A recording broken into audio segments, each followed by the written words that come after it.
Hi from Upcycle Glass Company. Happy Christmas, Happy New Year to everyone.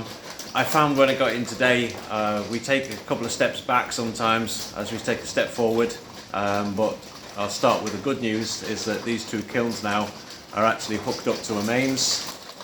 They've been tested today by Colin from Kilnsmiths. Thank you very much, Colin, for coming out on such a dreadful day. And the not so good news is I got in this morning to find a slight setback over in the corner behind us near the sink over there.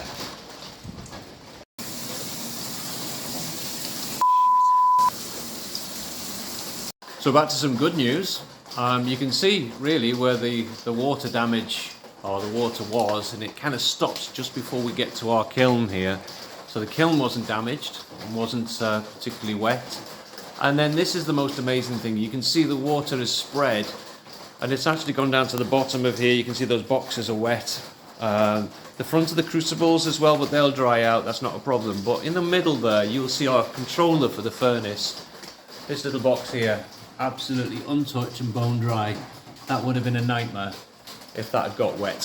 So I'm feeling extremely lucky that we didn't lose the controller. The furnace is over in the dry corner over there, so that wasn't damaged. Our kilns weren't damaged, but no more than £100 worth of damage, I don't think, in total. So we've done really well, and it's important, I think, to remember there are some really positive things happening.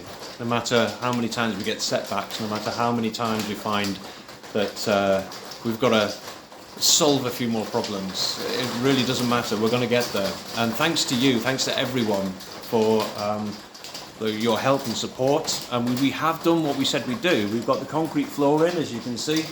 We've got a kiln. We've also got a top-loading kiln, which is far more than I expected with the same money that we raised through our crowdfunding campaign. And thanks to so many people for helping, particularly to Andy and to Gabrielle at Brint's Farm for their continued support. I do apologise to everybody. We were thinking we were going to be up and running by now, but it's not to be. There are problems that we need to get through. This is going to be done properly so that we get certification, so we can get the insurance sorted, because this is a professional setup. It's not just a pop-up furnace like I've done before in 3 days. It's something that takes time to get right, and we are getting it right. So I'd just like to say thank you again to everybody who supports us, and wish everybody a very Merry Christmas, have a Happy New Year, and we'll see you in January. Thank you so much. Bye-bye.